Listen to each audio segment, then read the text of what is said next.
Cada ser humano é um universo em miniatura. Cada ser humano tem aspirações que são diferentes quando a gente sai de um para outro. Na medida em que cada um de nós aprender que a matéria de que cada um de nós é feito é idêntica à matéria com que todos os outros são feitos, na medida em que cada um de nós tiver consciência que não há nada de intrinsecamente diferente que nos separe a nós todos, seres humanos, quando nós tivermos consciência que a palavra semelhante quer dizer semelhante mesmo, nós todos nos respeitaremos melhor.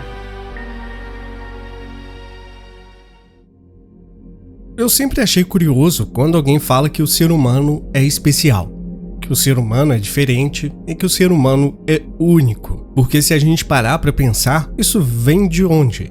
É orgulho, ilusão ou é uma verdade que a gente ainda não conseguiu compreender totalmente? Pois desde que eu me entendo por gente, eu convivo com essa sensação dupla. Ao mesmo tempo em que parece óbvio que somos importantes, também parece óbvio que somos insignificantes.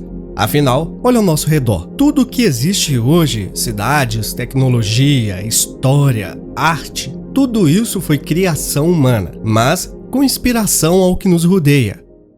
Já a outra metade, aquela que incomoda, me faz questionar se de fato somos nós tão importantes assim, pois o universo é gigantesco e indiferente. Então, sob essa ótica, somos nós um pontinho de poeira tentando entender tudo isso. Mas mesmo sendo poeira, a gente pensa, sente, cria e destrói. E se tem algo que nunca conseguimos evitar, é essa mania de nos perguntar por quê e para que somos especiais. Seja você religioso, espiritualista, agnóstico ou ateu, uma coisa é inegável. A nossa origem é um mistério que sempre nos perseguiu. Civilizações inteiras nasceram tentando responder isso. Povos criaram mitos, ciências foram fundadas e tudo por causa da mesma pergunta fundadora: de onde nós viemos? A ciência moderna diz que somos resultado de bilhões de anos de evolução, um processo lento, cheio de acasos, mutações e contextos que poderiam facilmente ter dado errado em qualquer ponto do caminho. E isso já seria espetacular por si só. O universo inteiro teve que, de certa forma, conspirar em um alinhamento improvável para que um cérebro humano capaz de imaginar universos pudesse surgir. Mas, se você olha pela lente religiosa, a narrativa ganha outra cor. Somos obra de algo maior, de uma força superior, de um propósito inexplicável.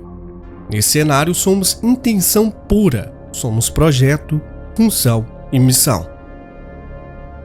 Por mais que na maioria das vezes essa discussão de briga ou um diálogo não saudável, há um lado belo aqui, pois independente da crença, a conclusão geral é que a nossa existência é rara. Seja planejado ou acidental, a probabilidade de existir um nós é tão absurda que já começa a sugerir algum tipo de singularidade. E essa singularidade nós já começamos a construir há muito tempo. Nada define melhor uma espécie do que marcas que ela deixa no tempo.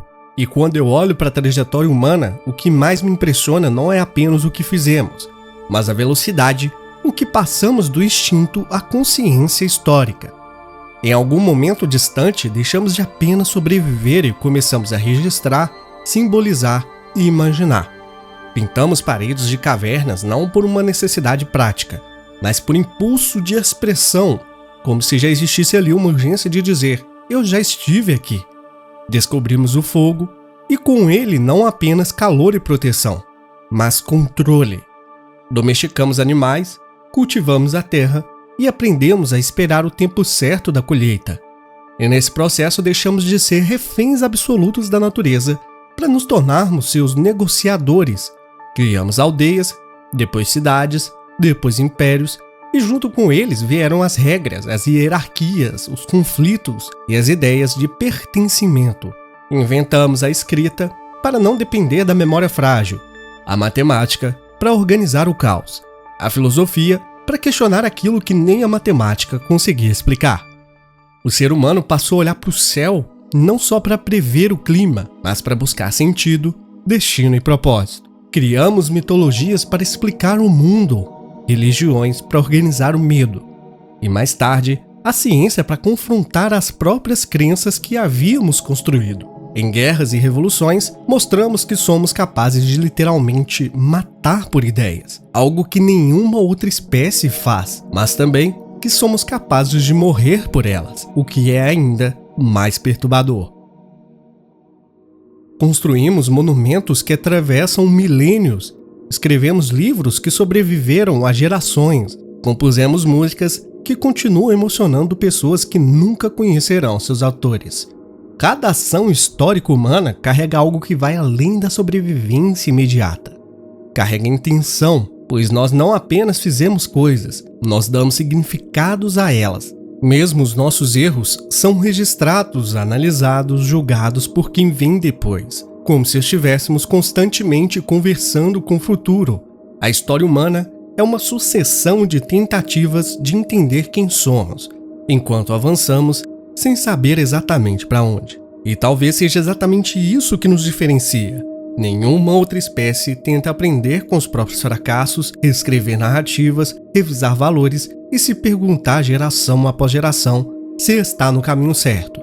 As ações históricas humanas revelam nossa grandeza, nossa arrogância, nossa criatividade e nossa fragilidade ao mesmo tempo. Olhar para a história da humanidade é perceber que não somos definidos apenas pelo que conquistamos, mas pelo fato de que nunca paramos de reinterpretar essas conquistas, como se estivéssemos presos em uma necessidade quase obsessiva de compreender a nós mesmos enquanto seguimos adiante. E no meio de toda essa trajetória, existem os erros e acertos, sendo eles decisivos para o questionamento central. Se existe um argumento poderoso a favor da ideia de que o ser humano é especial, ele aparece com mais força quando observamos as mudanças positivas que fomos capazes de provocar no mundo ao longo do tempo, porque em algum ponto da nossa história deixamos de aceitar o sofrimento como algo totalmente inevitável e começamos a tratá-lo como um problema a ser enfrentado. Criamos a medicina não apenas para curar feridas, mas para prolongar vidas, aliviar dores e desafiar limites que antes pareciam intransponíveis, transformando doenças que eram sentenças de morte em condições controláveis. Desenvolvemos tecnologias que ampliaram nossa capacidade física e cognitiva, permitindo que pessoas se comuniquem atravessando oceanos em segundos, que ideias circulem mais rápido do que qualquer exército jamais conseguiu marchar. Construímos sistemas de educação para transmitir saber, não apenas por eficiência, mas por uma crença quase utópica de que ensinar é uma forma de cuidar do futuro. Criamos noções de direitos humanos, justiça e dignidade, conceitos abstratos que não existem na natureza, mas que nasceram da percepção de que nem toda força deveria se impor e de que nem toda vantagem deveria ser explorada sem limites. O ser humano foi capaz de olhar para o outro e conhecer nele uma dor semelhante à sua e decidir que essa dor importa, mesmo quando não traz benefício direto. E isso se reflete em movimentos sociais, em ações humanitárias, em pessoas que dedicam a própria vida a salvar desconhecidos, a proteger crianças que não são suas, a preservar espécies que estão ameaçadas. Também aprendemos, ainda que tardiamente, a refletir sobre o impacto das nossas ações no planeta, desenvolvendo práticas de preservação ambiental, tecnologias mais limpas e uma consciência ecológica que, embora imperfeita, não encontra paralelo em nenhuma outra espécie conhecida. Somos os únicos que percebem que podemos causar danos irreversíveis e, ao mesmo tempo, tentam conscientemente evitá-los ou repará-los. As mudanças boas que causamos não surgiram por instinto, mas por escolha, por reflexão, por empatia e por uma capacidade rara de imaginar futuros possíveis e agir no presente para torná-los reais.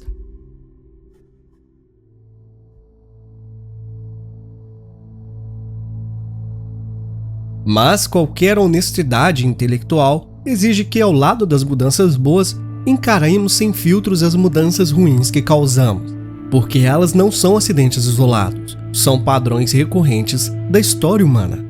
A mesma inteligência que curou doenças foi usada para criar armas cada vez mais eficientes.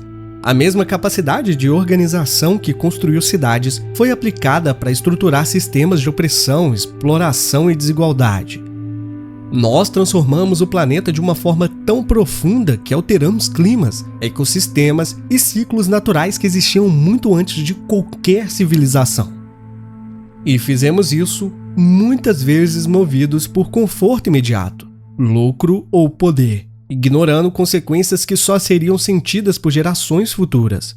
Guerras não surgiram por falta de consciência, mas apesar dela, conflitos foram travados por território, ideologia, religião, economia, quase sempre sustentadas por narrativas que justificam o justificável. O ser humano não apenas destrói, ele cria discursos para legitimar a própria destruição. E isso talvez seja uma das facetas mais inquietantes da nossa singularidade.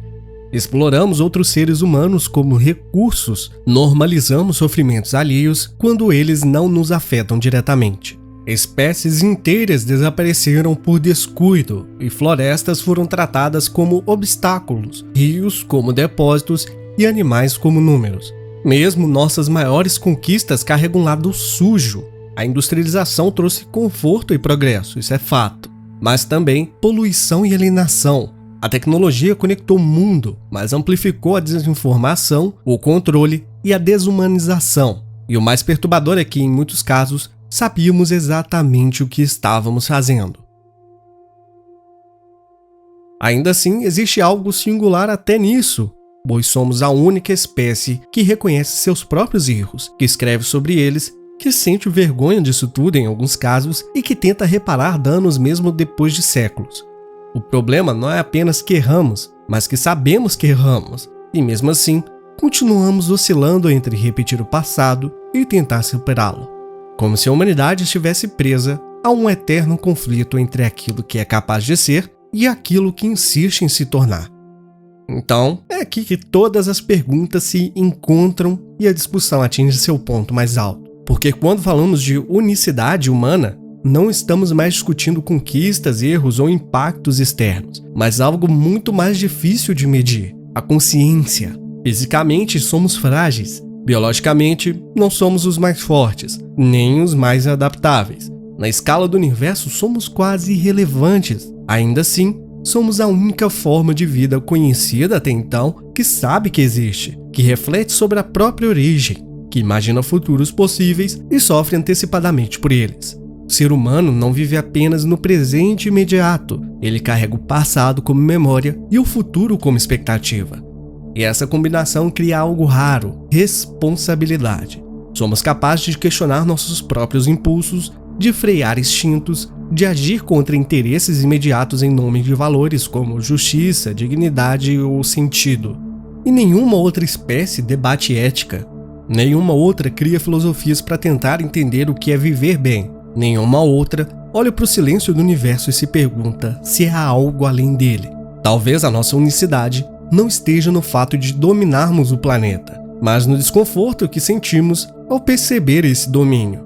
Somos a primeira voz conhecida do universo, capaz de se ouvir, de se analisar e de duvidar de si mesmo. Isso nos coloca em uma posição estranha e solitária. Ao mesmo tempo em que somos o centro de tudo, somos o único ponto onde o universo parece ter se tornado consciente de sua própria existência. É uma questão em aberto, mas é impossível negar que existe algo singular em uma espécie que não apenas vive, mas se pergunta incessantemente por que vive e o que fará com o fato de estar viva.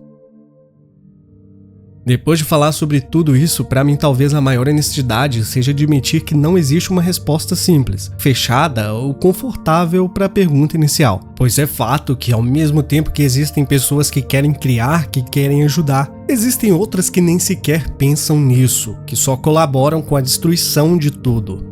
E hoje em dia, pelo menos a sensação que eu tenho é que tudo está sendo feito visando dinheiro. Não é possível mais comprar um pedaço de terra barato como antigamente, porque elas estão acabando. Cada dia mais surgem novos prédios, novos condomínios e novas empresas consumindo o espaço natural do nosso planeta. E, infelizmente, a exploração, ao meu ver, só acaba quando sugarmos até o último recurso aqui presente. E ainda assim, com todos esses fatores aí, é impossível dizer que não somos especiais, mas esse ser especial está acabando com o espaço onde vivemos. E agora me diz aí, somos especiais ou não? Pode ser sincero sobre isso, tá? Todo ponto de vista aqui é válido. Agradeço por ter assistido, aqui foi o VX e vejo vocês no próximo vídeo.